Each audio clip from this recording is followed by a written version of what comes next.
إن الحمد لله نحمده ونستعينه ونستغفره ونعوذ بالله من شرور أنفسنا ومن سيئات أعمالنا.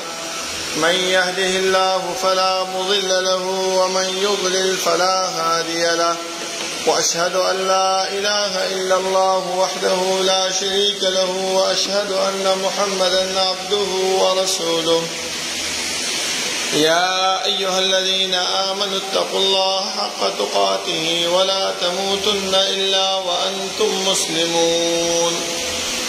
يا أيها الناس اتقوا ربكم الذي خلقكم من نفس واحدة وخلق منها زوجها وبث منهما رجالا كثيرا ونساء، واتقوا الله الذي تساءلون به والأرحام، إن الله كان عليكم رقيبا. يا أيها الذين آمنوا اتقوا الله وقولوا قولا سديدا يصلح لكم أعمالكم ويغفر لكم ذنوبكم، ومن يطع الله ورسوله فقد فاز فوزا عظيما. أما بعد، فإن خير الحديث كتاب الله، وخير الهدي هدي محمد صلى الله عليه وسلم، وشر الأمور محدثاتها، وكل محدثة بدعة، وكل بدعة ضلالة، وكل ضلالة في النار. أعوذ بالله من الشيطان الرجيم. بسم الله الرحمن الرحيم. قاف والقرآن المجيد.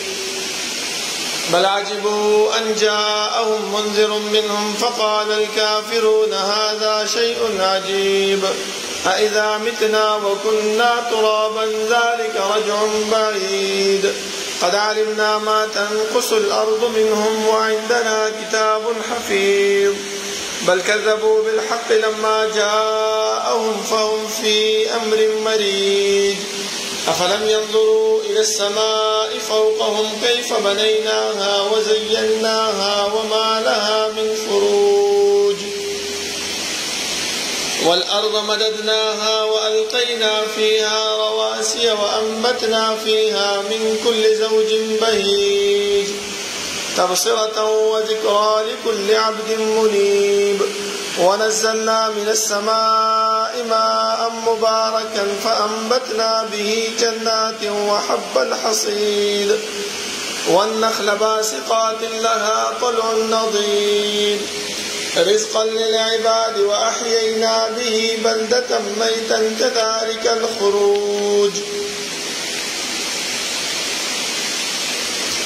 كذبت قبلهم قوم نوح وأصحاب الرس وثمود وعاد وفرعون وإخوان لوط وأصحاب الأيكة وقوم تبع كل كذب الرسل فحق وعيد.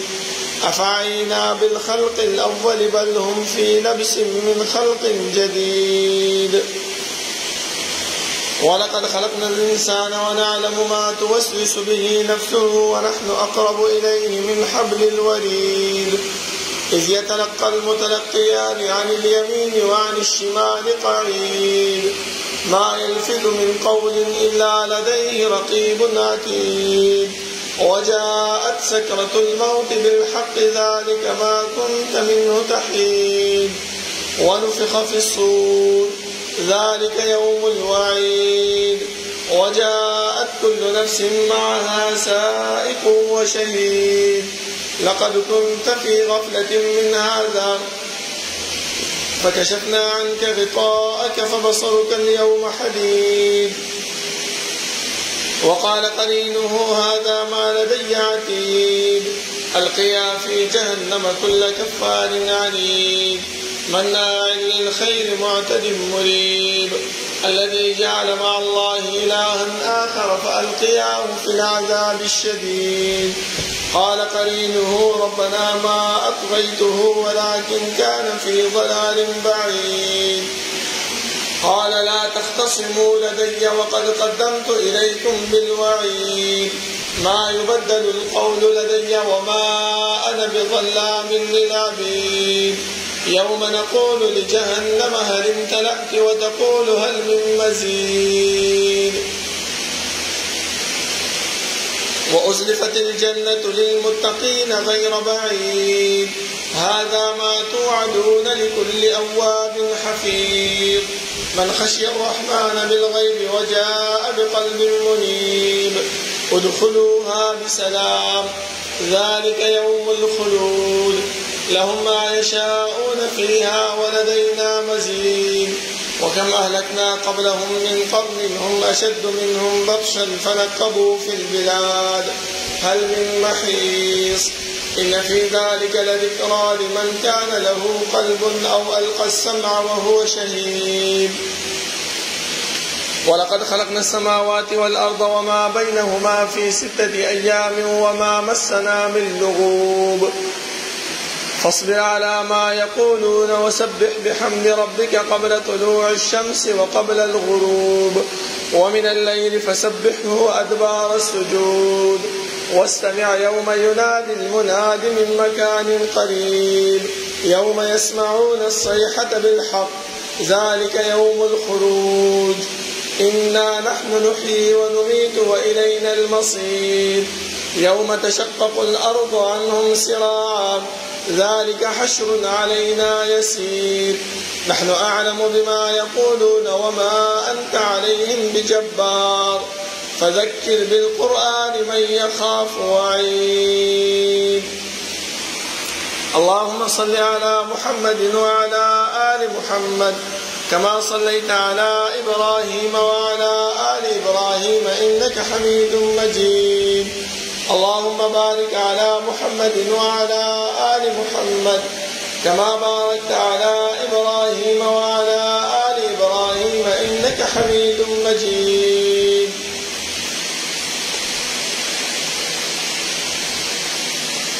بسم الله الرحمن الرحيم فإن آمنوا بمثل ما آمنتم به فقد اهتدوا وإن تولوا فإنما هم في شقاق فسيكفيكهم الله وهو السميع العليم.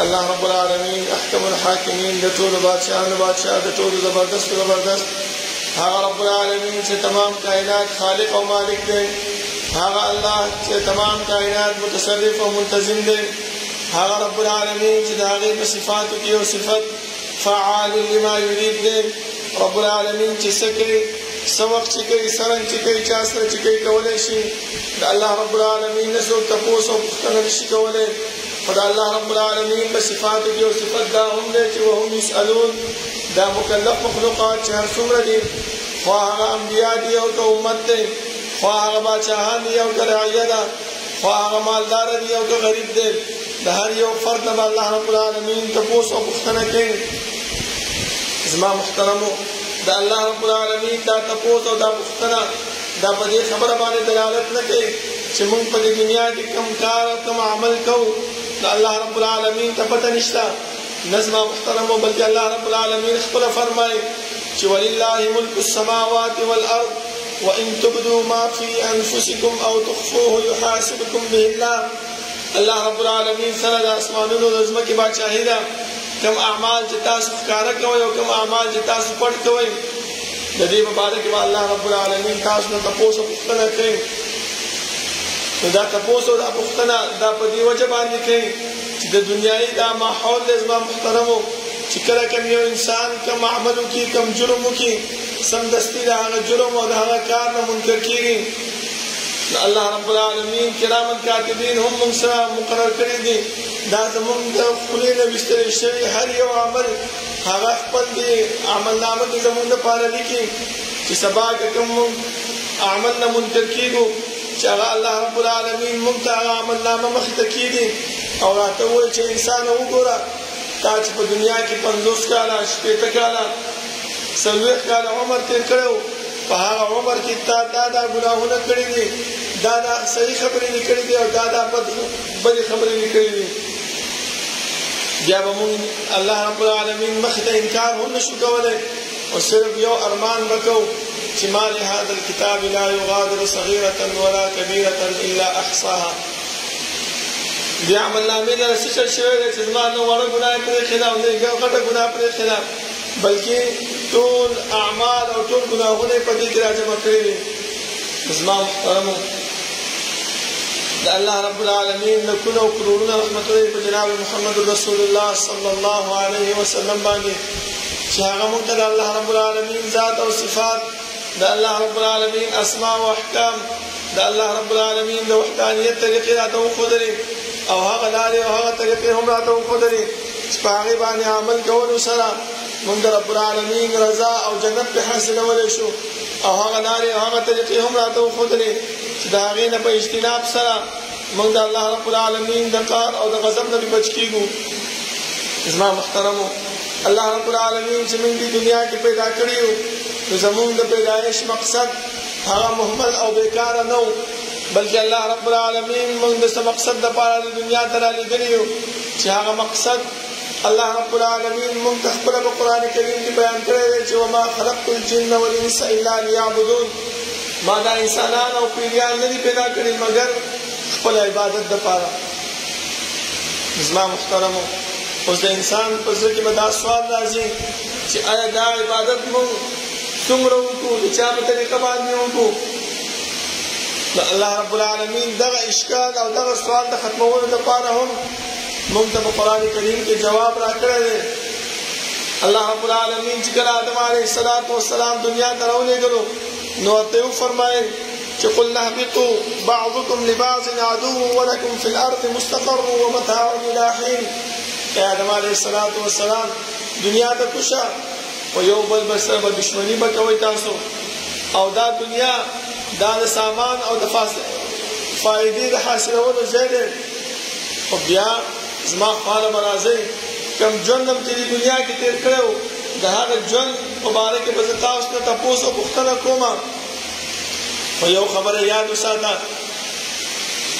چې کوم مقصد او کوم غرض دپاره تا چې دې دنیا ته لېږم هغه څه شی دی زما عبادت دی خو دا عبادت به یو استاد یو رهنما درلېږم د هغې په طریقه باندې او د هغې په لار باندې به دا عمل کوئ که نه نو ستا هېڅ یو عمل هغه قابل د قبول نه دی. ځکه الله رب العالمین وفرمایل فإما يأتينكم مني هدى فمن تبع هداي فلا خوف عليهم ولا هم يحزنون.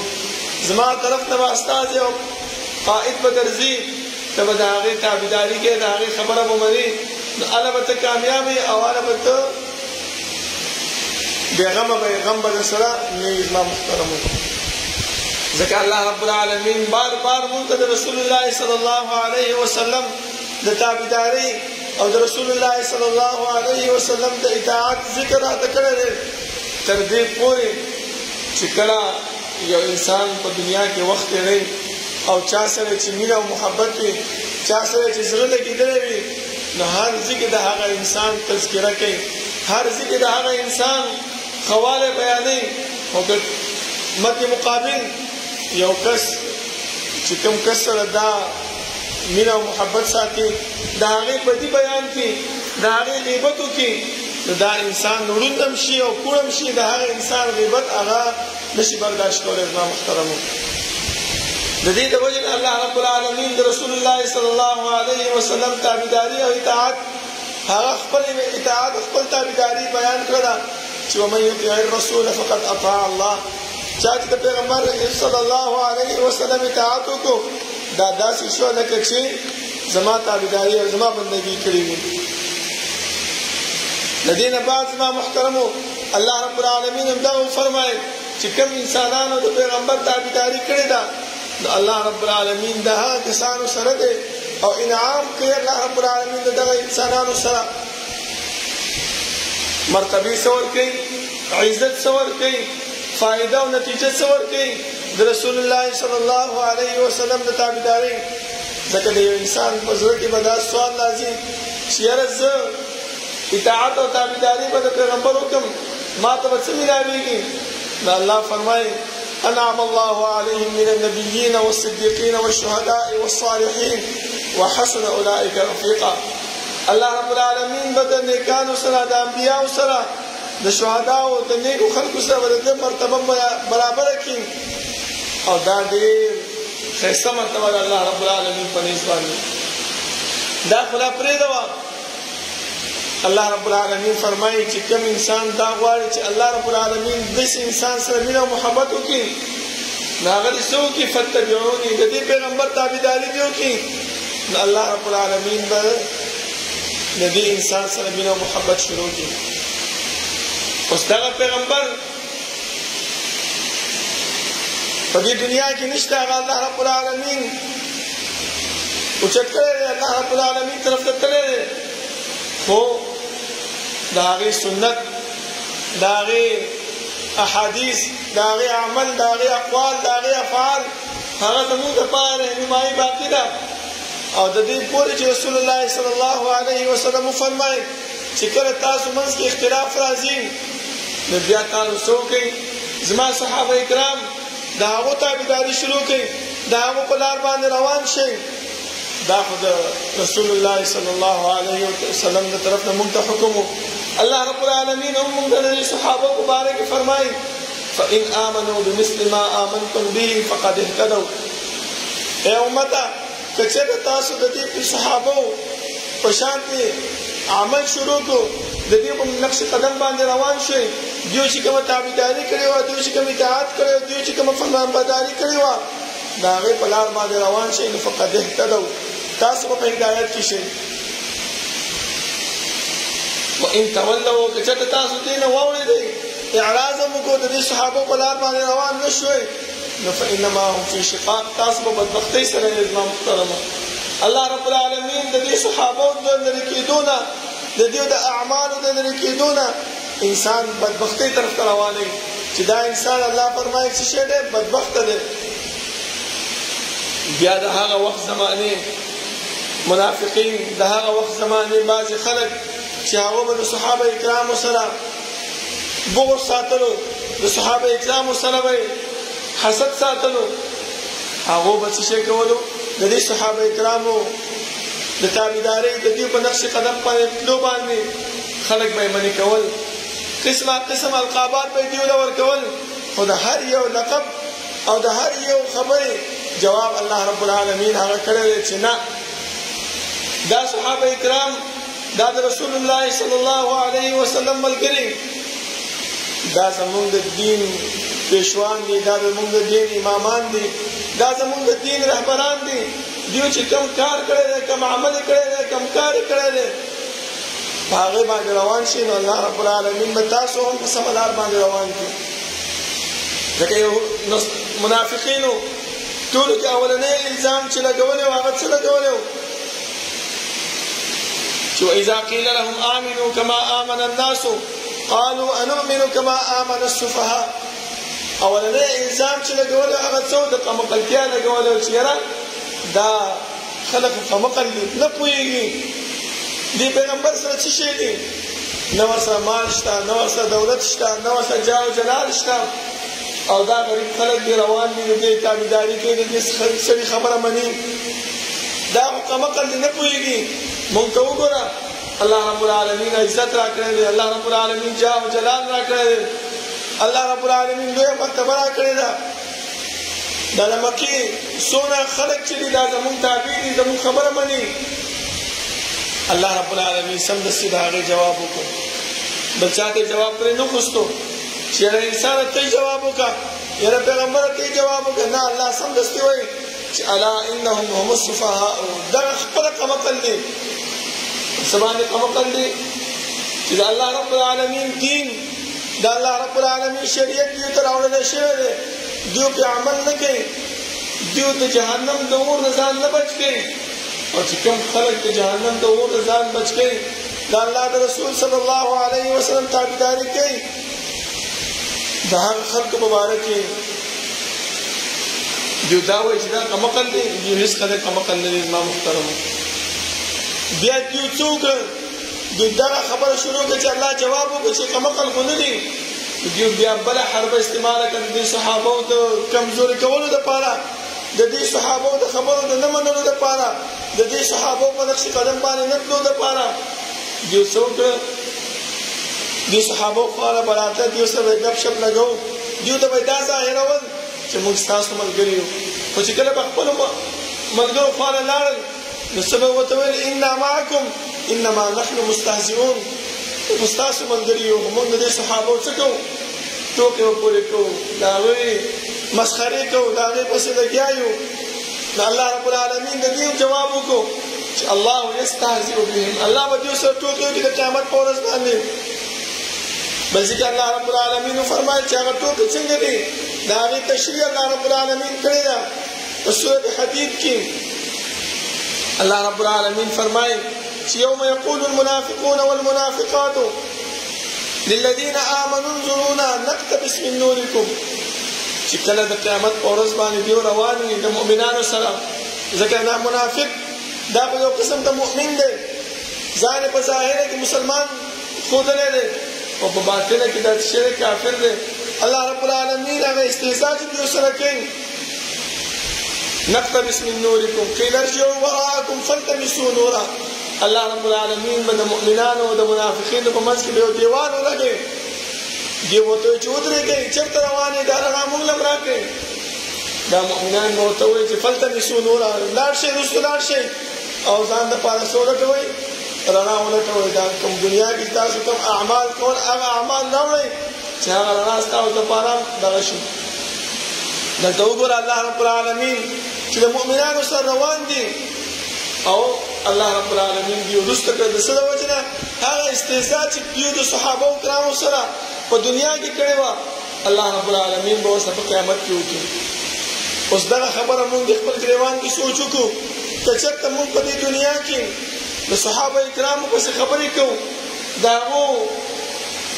صفات نه بیانو د هغو چې کوم اعمال دی هغه په خپل زندګۍ کې نه راولو نو دغه شانتې کار به الله رب العالمین د قیامت په ورځ باندې موږ سره به هم کوي تر دې پورې زما محترمو چې کوم یو کار صحابه کرامو خپل د اجتهاد او د خپل د رای مطابق کړو او هغه غلط و هم الله رب العالمین د هغه صحابو توبه قبوله کړې ده او هغه صحابو ته یې څه نه دي ویلي ځکه د فتح مکې په موقع باندې تاسو د حاتم بن ابي بلتعه رضی الله عنه هغه واقعه ستاسو مخې ته پرته ده چې مکه کې د هغې اولاد او د هغې خپلوان موجود وو چې کله رسول الله صلی الله علیه وسلم د مکې فتح په باره کې خلکو ته وویلې چې ځو به د ټولو کې اول څه وکړو خط یې ولېږلو نو الله رب العالمین چې هغه خط رسول الله صلی الله علیه وسلم ته راورسو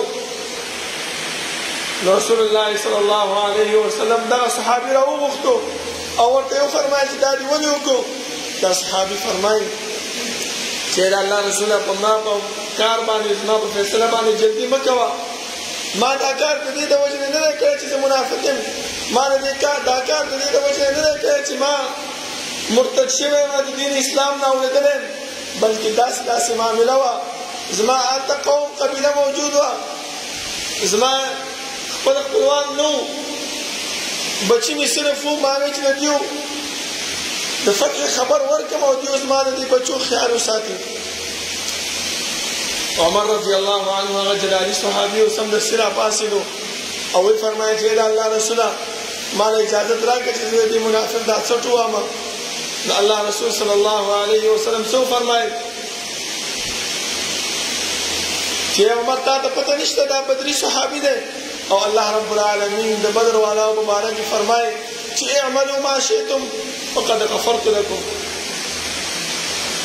چې صحابه کوم صحابه چې په بدر کې حاضر شوي وو چې نن نه بعد تاسو کوم یو عمل چې کوئ الله رب العالمین تاسو بخښنه کړې ده چې صحابه ته الله بخښنه کړې ده الله رب العالمین د دې صحابه مرتبه بیان کړې ده نو ما او تا ته څه چل شوی چې موږ د دې صحابه بدي بیانو موږ د دې صحابه پسې خبرې کوو کم از کم که موږ د دې صحابه دفاع نشو کولی نو الله رب العالمین موږ ته داسې یو هتیار راکړی دی داسې یو اسلحه یې راکړې ده چې هغه موږ استعمال کړو د موږ د غفلت او سستیا د وجې نه هغه هتیار او هغه اسلحه موږ نه استعمالوو هغه څه شی دی زما محترمو هغه دعا ده لکه چې سبا الله رب العالمین موږ نه تپوس وکړي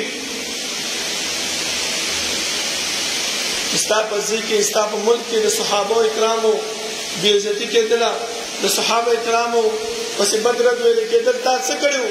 زمونږ به وایي چې الله زمونږ وس او طاقت نه و، صرف یو دعا وه چې مونږ چا چې د هغې بې عزتي کړې وه، چا چې د هغې بېخکندي کړې وه، هغې پسې مونږ په دعا کړې چې الله ته یې تباه او برباد کړي. ای الله ته یې د عبرت نشان په دې دنیا کې وګرځوې چې څوک زمونږ د صحابه کرامو پسې بد رد وایي. دغه ټول خبرې زما محترمو الله رب العالمین موږ ته په قرآن کې په حدیثو کې بیان کړي دي. ځکه رسول الله صلی الله علیه وسلم د صحابه کرامو مبارک فرمایي چې دیو پسې بد رد مه وایئ، ځکه که چېرته یو انسان رالګي شي او د احد د غر عمره صدقه ورکړي، د دې صحابه کرامو دغه نیم حصې ته هم نشي رسېدلی. احد غر دا 6 کیلومتره اوږد غر دی زما محترمو.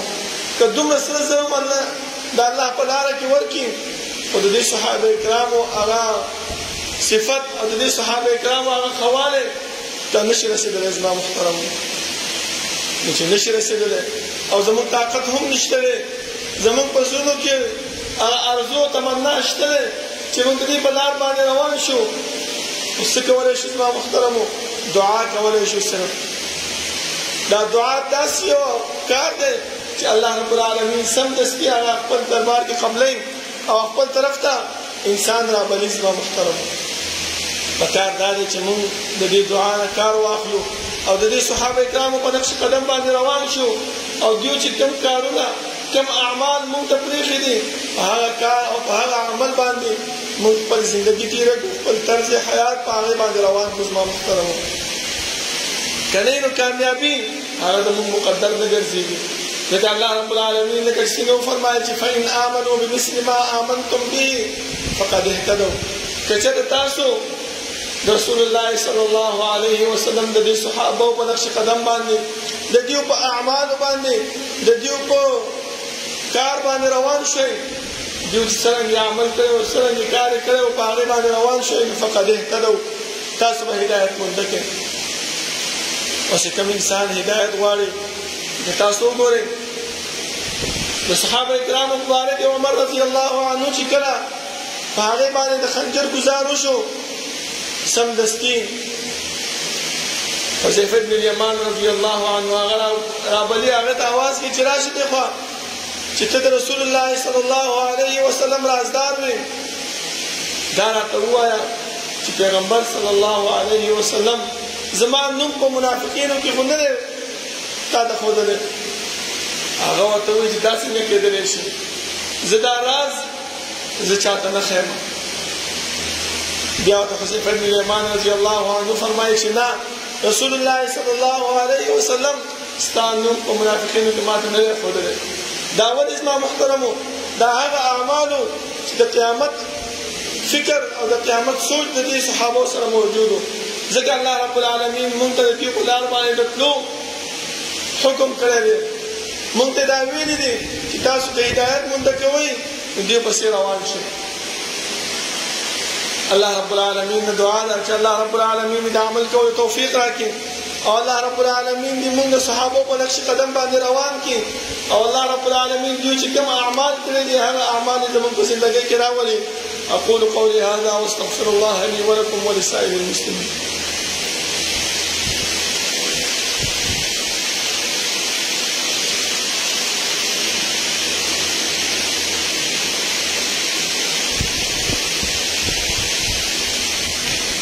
إن الحمد لله نحمده ونستعينه ونستغفره ونعوذ بالله من شرور أنفسنا ومن سيئات أعمالنا. من يهده الله فلا مضل له ومن يضلل فلا هادي له. وأشهد أن لا إله إلا الله وحده لا شريك له وأشهد أن محمدا عبده ورسوله. يا أيها الذين آمنوا اتقوا الله حق تقاته ولا تموتن إلا وأنتم مسلمون. يا أيها الناس اتقوا ربكم الذي خلقكم من نفس واحدة وخلق منها زوجها وبث منهما رجالا كثيرا ونساء واتقوا الله الذي تساءلون به والأرحام إن الله كان عليكم رقيبا. يا أيها الذين آمنوا اتقوا الله وقولوا قولا سديدا يصلح لكم أعمالكم ويغفر لكم ذنوبكم ومن يطع الله ورسوله فقد فاز فوزا عظيما. أما بعد فإن خير الحديث كتاب الله وخير الهدي هدي محمد صلى الله عليه وسلم وشر الأمور محدثاتها وكل محدثة بدعة وكل بدعة ضلالة وكل ضلالة في النار. أعوذ بالله من الشيطان الرجيم. بسم الله الرحمن الرحيم. إن عدة الشهور عند الله 12 شهرا في كتاب الله يوم خلق السماوات والأرض. زما محترمو الله رب العالمين چې کوم پیغمبر مونږ ته رالیږلی دی د هغې اطاعت او د هغې فرمان برداري هغه په مونږ باندې لازمه کړې ده. نو دې رسول الله صلی الله علیه وسلم مونږ ته د دین او د شریعت محمدي هر یو پهلو هغه مونږ ته بیانه کړې ده تر دې پورې چې مونږ ته دا وفرمایل چې انسانانو الله رب العالمین د کال 12 میاشتې برابرې کړې دي. په هغه 12 میاشتو کې 4 میاشتې د حرمت دي چې په دې کې کوم انسان نیک اعمال کوي الله رب العالمین د هغه نیک اعمالو بدله دوچنده ورکوي. نو بیا څه کول پکار دي په دې حرمت والا میاشتو کې؟ دا کول دي چې دې خیال ساتل پکار دي چې انسان نه په دې کې بد اعمال ونشي، انسان نه په دې کې ګناهونه ونشي. څنګه چې الله رب العالمین د نیکو اعمالو بدله دوچنده ورکوي همدغه شان دي الله رب العالمین په دې میاشتو کې د ګناهونو سزا هم دوچنده ورکوي. بیا څه کول پکار دي؟ بیا په دې کې روژه نیول پکار دي زما محترمو. ځکه رسول الله صلی الله علیه وسلم چې کله مدینې ته هجرت وکړو چې ویې کتل یهودو په دې ورځ باندې روژه نیوله نو تپوس یې وکړو چې تاسو ولې روژه نیسئ؟ هغه په دغه ورځ باندې الله رب العالمین موسی علیه السلام د یو فرعون نه آزاد کړی دی د هغې په خوشحالۍ کې. هغه وفرمایل چې نحن احق بموسی منه. بیا صحابه کرامو تاسو وګورئ الله رب العالمین چې د دې صحابه کرامو په نقش قدم باندې تلو دپاره مونږ ته فرمایلي دي. نو سمدستي دا وفرمایل چې د الله رسوله تا خو مونږ ته دا ویلي چې د یهودو مخالفت وکړئ په هر عمل کې. دلته په 10مه باندې به یهود هم روژه نیسي او مونږ هم نیسو. دا په دې سره د اعمالو موافقت راغی. رسول الله صلی الله علیه وسلم وفرمایل که چېرته زه بل کال نه ژوندی ومه نو زه به د 9مې ورځې روژه هم نیسمه. خو الله رب العالمین ژوندی پاتې نه کړو او هغه روژه ونه نیوه. لیکن قولي عمل مونږ دپاره موجود دی چې وینا یې راته کړې ده. نو که چېرته مونږ روژه ونیسو زما محترمو نو الله رب العالمین به مونږ له اجر او ثواب دوچنده راکوي. امام ابن حجر رحمه الله د دې د عاشورې د روژې یو 4 مرتبې ذکر کړي دي زما محترمو. ټولو کې اولنۍ مرتبه چې هغه افضله مرتبه ده و چې انسان ته پکار دی چې یو د عاشورې روژه ونیسي. یو رسول الله صلی الله علیه وسلم چې کوم د 9مې ورځې د روژې بیان کړی دی د یهودو د مخالفت نو د 9مې هم ونیولی شي او د 11مې هم ورته ونیولی شي 3 ورځې. دا افضله مرتبه ده زما محترمو. خو چې کوم دویمه مرتبه چې کوم انسان نه د 9مې ورځې روژه پاتې شي او 10مې ونیسي ورسره دی د 11مې ونیسي دا د دویمه مرتبه ده زما محترمو. دا هم غوره ده. او که کوم انسان د 9مې ونیوله ورسره د 10مې ونیسي دا هم یو قسم ته مرتبه ده غوره مرتبه ده. او که چېرته دا دواړه پاتې شي نو د 10مې ورځې دا روژه دا خو په هر حالت کې نیول پکار دی. ځکه رسول الله صلی الله علیه وسلم فرمایي چې الله رب العالمین د دې یو روژې په وجه باندې د انسان د یو کال ګناهونه معاف کوي. زمونږ که هر څومره توبه او استغفار وباسو الله رب العالمین به زمونږ ګناهونه معاف کړي. خو لیکن د یو کال ګناهونه په دې ورکوټې عمل باندې الله رب العالمین هغه زمونږ معاف کوي. نو موږ ولې سستیا په دې باندې وکړو زما محترمو؟ پکار دا ده چې دا سبانۍ ورځ دا هفتې ورځ چې ده دا 10 محرم دی دا عاشورې ورځ ده په دې باندې روژه نیول پکار دي چې الله رب العالمین زمونږ د یو کال ګناه هغه معاف کړي. الله رب العالمین د دعا ده چې الله رب العالمین د عمل کولو توفیق راکړي او الله رب العالمین دې موږ اعمال د صحابه کرامو د اعمال په شان روان کړي چې موږ کامیابی مونږ کو. ربنا لا تزغ قلوبنا بعد إذ هديتنا وهب لنا من لدنك رحمة إنك أنت الوهاب. ربنا اغفر لنا ولإخواننا الذين سبقونا بالإيمان ولا تجعل في قلوبنا غلا للذين آمنوا ربنا إنك رؤوف رحيم. ربنا لا تؤاخذنا إن نسينا أو أخطأنا ربنا ولا تحمل علينا إصرا كما حملته على الذين من قبلنا ربنا ولا تحملنا ما لا طاقة لنا به واعف عنا واغفر لنا وارحمنا أنت مولانا فانصرنا على القوم الكافرين. صفنا برابر كل